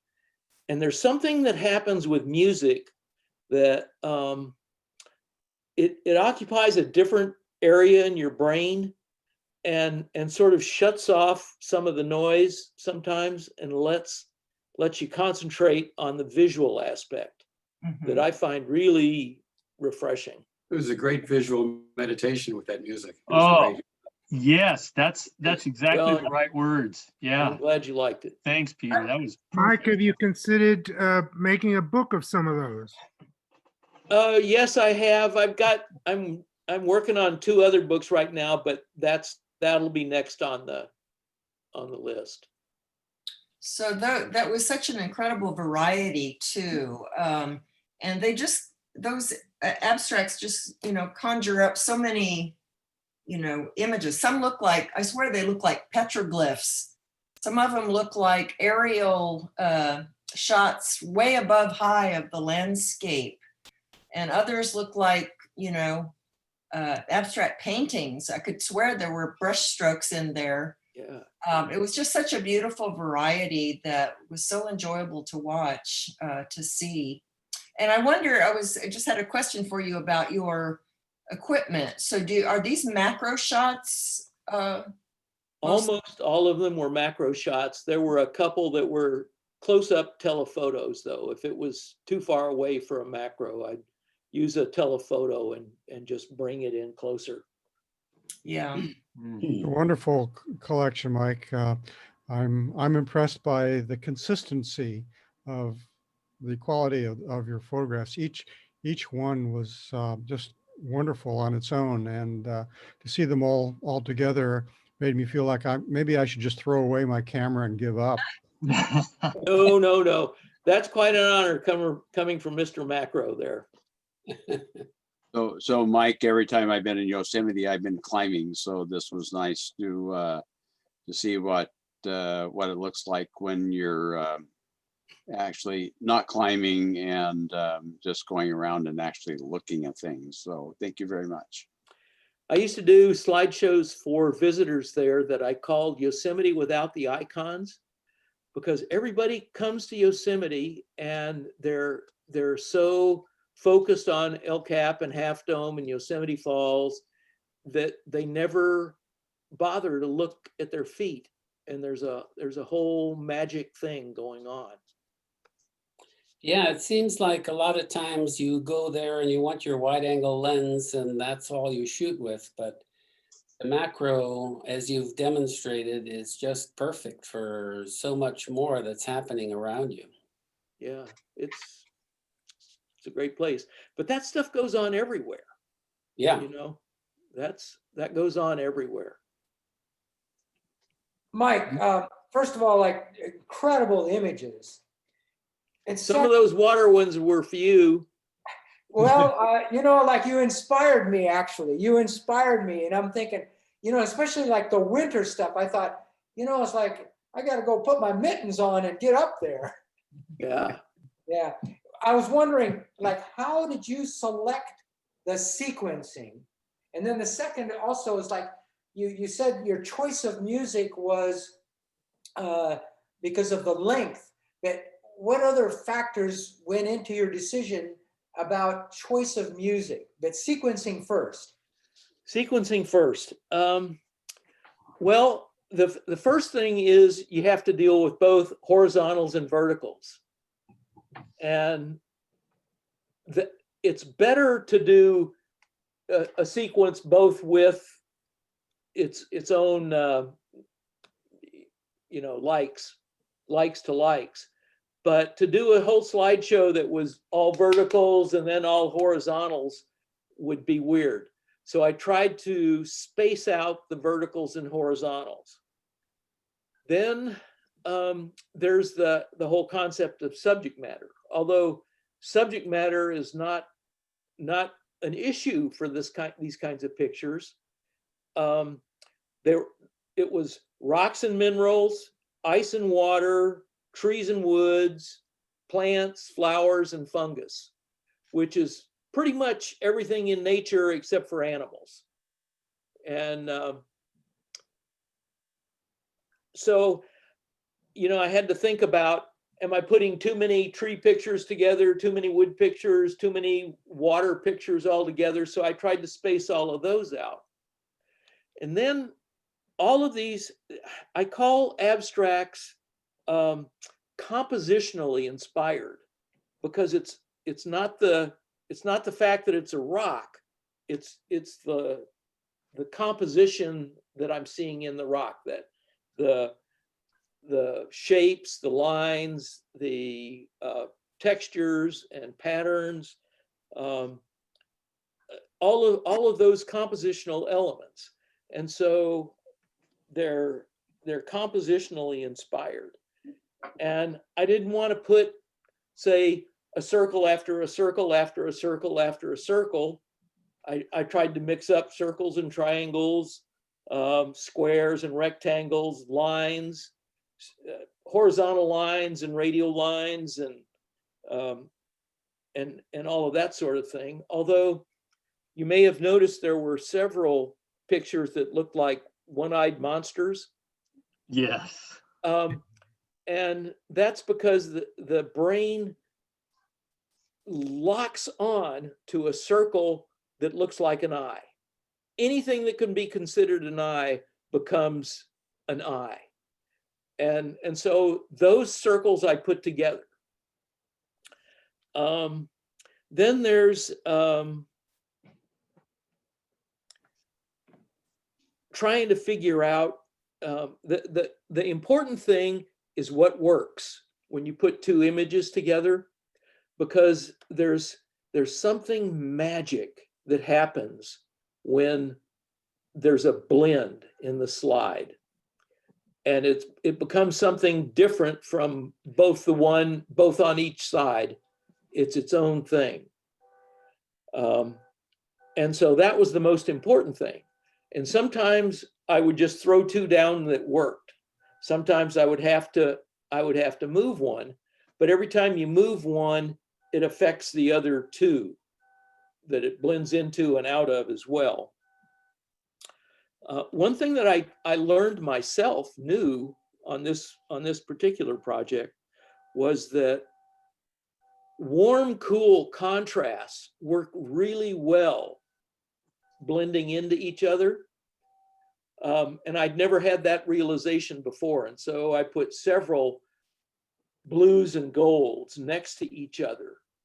And as one goes in, the other goes out, and it just does something really nice. And another thing that I became aware of was that if one image was based on pattern, sometimes it worked really well to have a texture to blend into that pattern. Sometimes two textures together or two patterns together worked really well. But working with textures and patterns also was a thing that I went into in terms of how I sequenced them. And some of them were more successful than others. I got to say that. As far as the music goes, what I used to like was bits and pieces of classical music. You know, when you use classical music, there's various movements, and you go from something that's violins and really flowing into drums and things that just don't matter. But back in the old days, I had a stereo and a cassette player, and I could just tape the sections that I liked. And you probably could still do that. I would need somebody to show me some of this stuff, you know. And so I wanted, and I could still use that. The important thing is that the genre of music matches the genre of of slides that you're using. You know, at the last image discussion group day, Ray did a lapse dissolve of portraits using an actual vocal song. It might have been Otis Redding even, I don't know. But it went really well with the images he showed. So as long as the music matches the feeling that you're trying to create with the images, that works. I just didn't want to mess with anything that changed tempo and melody and flow. And I wanted it long enough to fit for the whole thing. Well, I thought the music worked very well with this. And I just want to understand a little better when you were talking about the blending, and when you just now used the phrase lapsed, that Ray was Lapse dissolve. Lapse dissolve. So as opposed to just showing each slide individually, you had them kind of dissolve into each other. Is that what you're talking about? Yes.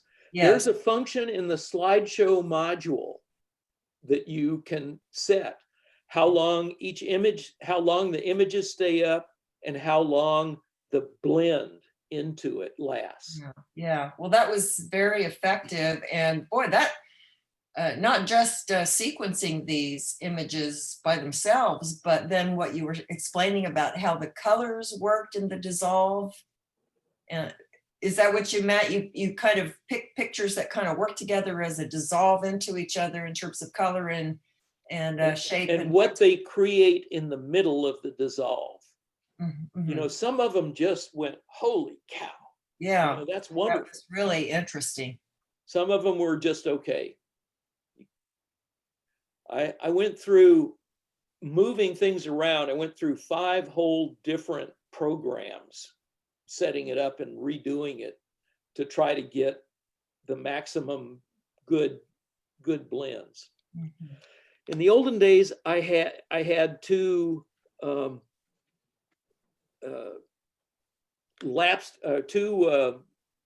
projectors, analog projectors, and I had an analog lapse dissolve that was two rheostats in a box, and it had a slider on it. And so the dissolve lasted just as long as the slider, you move the slider.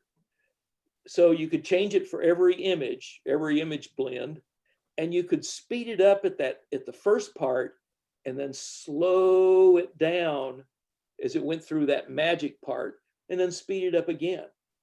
And then even back it up. It was the good old days had some good stuff. Mike, you can do that now too, digitally. Well, you can when you learn how. I'm done good, and thank you, Walt, for teaching me. If you get into slideshow mode, there's a thing in the lower left of the Lightroom screen that says export as a video. If you've got your whole collection highlighted, you can export it as a video, and it's much easier to deal with than using the slideshow module as a viewing platform. Yeah, I know. That's why I don't use it. Thank you for teaching me how to do that, Walt. That was an accident that I taught you, but I'll claim it. Claim it. You get it.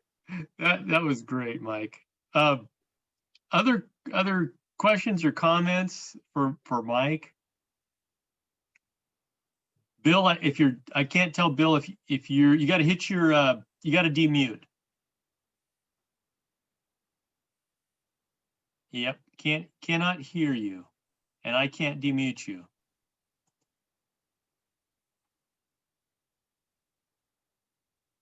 Bill Bailey, unmute yourself. Is that who's trying to talk? Yeah. Can you unmute him? I can't from here. I can ask him to unmute. That's the extent I can do. Hey, Bill, there's a little mute button. Where is it? On the lower left of your screen that you have to hit. If you roll your mouse down to the lower left of your screen, that toolbar down there will pop up and it'll say mute or unmute. And if you got a red line through your microphone, you need to click it.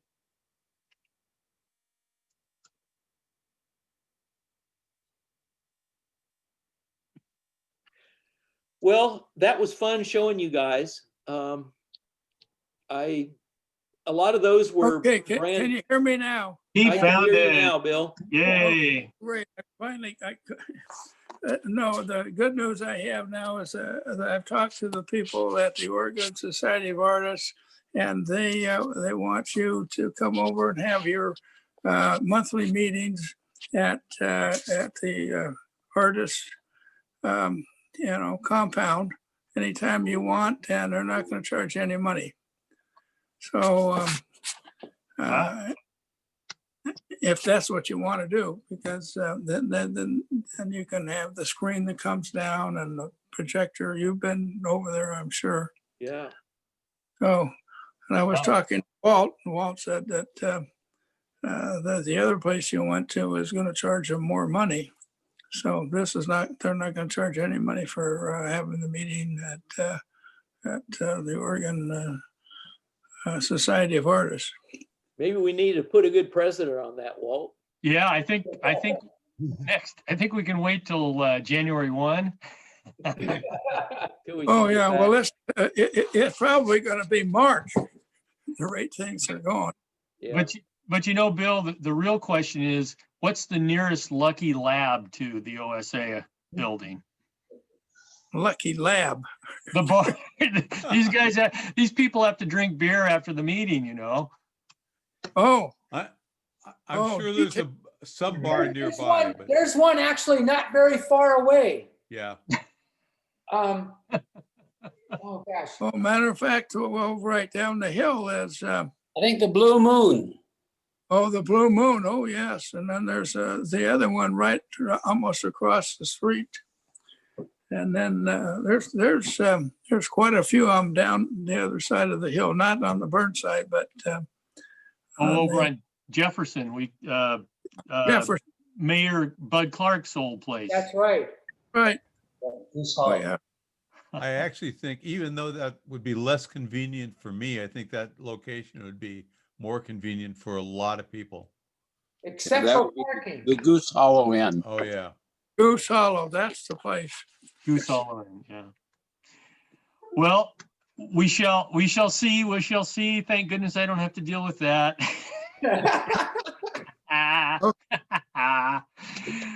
Okay, gang. Any other announcements for the good of the order? Thanks for showing your images, everybody. Really enjoyed it. Tonight was exceptional. Tonight was really exceptional, Pat. Really Yeah. good. Oh, it was very, I thought it was just fabulous. I didn't realize how good a photographer you guys really are. Yeah, well, I guess there was one, you didn't quite get to the thing. So I have 3 images that actually physically hanging up in Oregon Society of Artists for the Veterans Show. Although no one's going to be able to go and see them in person, but they are online. And I still have two photos at Pittock Mansion. Again, they're online because you can't go and see them. Have April in the Japanese garden calendar. So, and those are on sale. So if anyone those for Christmas presents, they're great things. Went down to Lansu at 4 this afternoon for probably one of the last photo sessions there for a while. So anyway, so there's a great interview with Austin Granger that I posted on the Facebook page, and it's really worth listening to if you like Austin, especially if you like Austin's work. Great. It's on the you posted it, Pat? Yeah, on the PPF webpage. So is Facebook that page. On the Facebook page. Is that an MP4? It's a podcast, so it Oh, will link. it's a So link, okay. Just the link. Okay. All right. Which reminds me, kind of anytime you have a show or you know of a show or you have a link for a show or a speaker or a YouTube video that you think ought to go on our playlists on the YouTube on PPF's YouTube channel, let me know about it or send it to me, because we're still in our infancy on YouTube, and we're trying to make it a good place. Like our meetings are always recorded and put up there. The monthly photo challenge, the playlist has photographers historically and current. It has a lot of Lightroom tutorials that I've gleaned from the web and from YouTube. So send those in, and we'll publish and get it in the newsletter, get it up on YouTube, get it up on Instagram, those kind of things. I had a question for Janis. So Janis, are they doing at Blue Sky, are they doing the monthly drawers again? I noticed that Carol and somebody else was showing their work in our drawer. There's 2 people there right now, and they'll be up until the end of this month. And then we're going in 2-month segments now, because you can only go by appointment, and they're max allowing 10 people. Right. Except I think they've cut it back now. I don't even know, since we have new rules and regulations. Right. And actually, I think they've cut out, I think she said that no more gallery visits for the next 2 weeks. Yeah, because of the governor, right. Yeah. Anyway, that's why we're doing 2-month segments. And so the next 2 months, we've got the next 2 months, January or December and January, and we've got February and March booked up. And then I only have 1 person for April. So if you would like to participate. Oh, no, the reason I was asking was because we haven't been doing that, as far as I know, throughout since March. And Actually, we have, like, we've got 2 people, and then Doug and I were there for, I don't know how many months because nobody went in. Right, but do you remember on Instagram, I always posted the new people. Yeah. And I didn't catch wind of Carol, and who else is? Alan, oh shoot, what's his last name? Yeah, Alan. Mevis. Mevis, yeah. Some other guy, some other Yeah. Alan. No, Mella. Oh, Bella, yeah, that's him.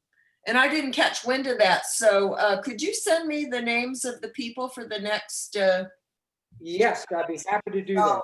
I'm going to be busy posting the book, but I will include any events like that if I hear about them.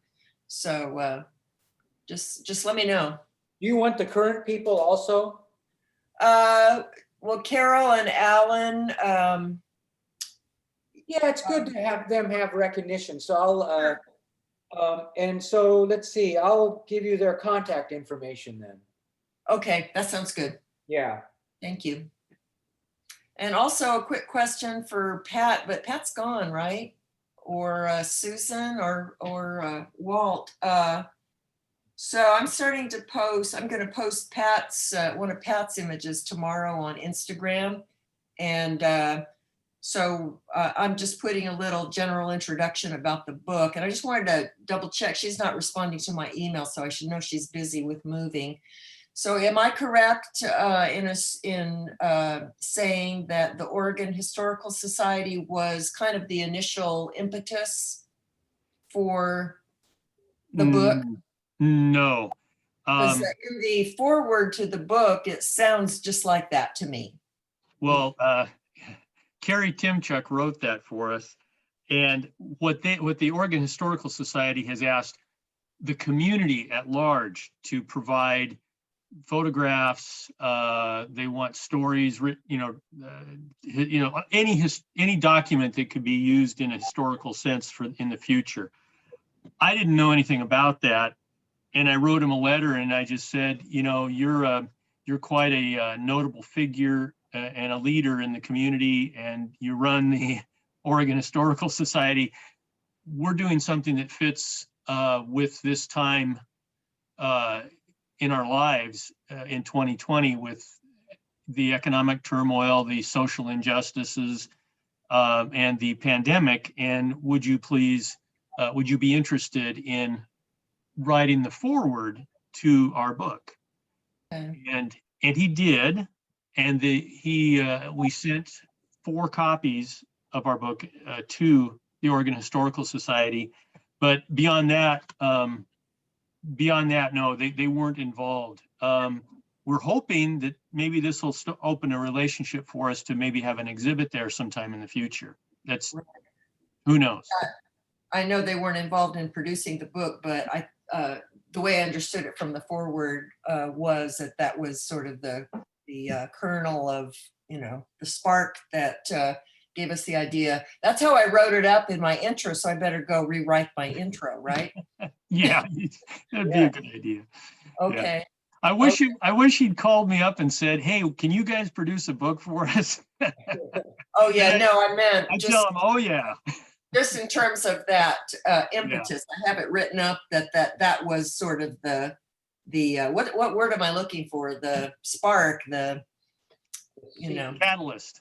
The catalyst for the whole thing. Well, he was great. I didn't even, a lot of people at his level, they want you to write the document for them. And as long as they approve of the words, they'll take it. But he wrote the words without any prompts. And it was wonderful. It really was nice to get that from him. And there are some political figures in our state that did not respond to our efforts to reach them. And they may be at high levels. Wow. But they had their hands full with the pandemic. Yeah. And election and all stuff. Yeah. Okay.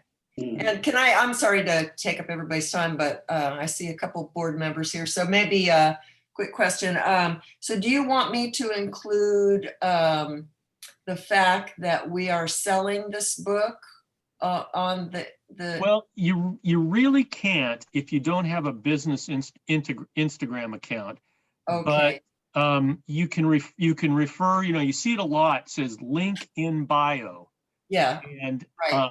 And then when people look at the bio, you could I'll send you the link to our, it is portlandphotographersforum.com/book-shop.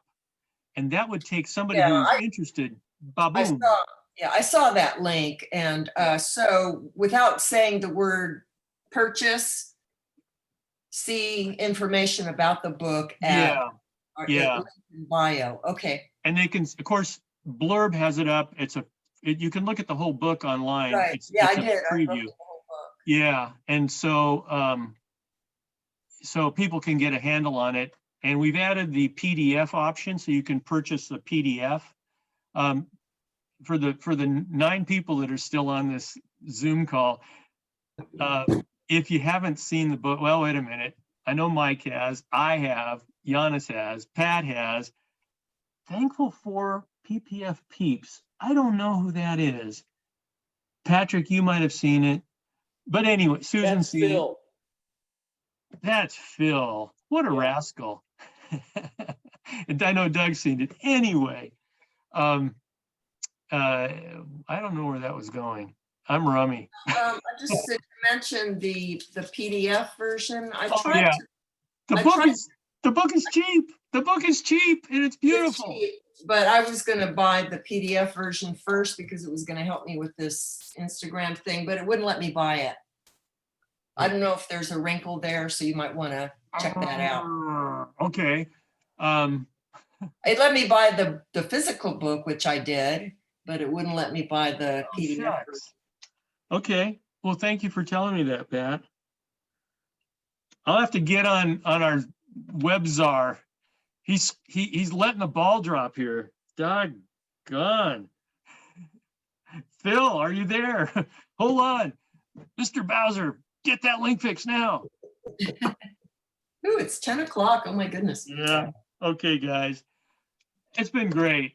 I wish you all, first of all, I wish you all who are veterans or family of veterans that I hope you had a respectful, memorable Veterans Day. And thank you all for coming and and I will thank God for all of you on Thanksgiving, because I certainly enjoy being part of PPF. Thank you all.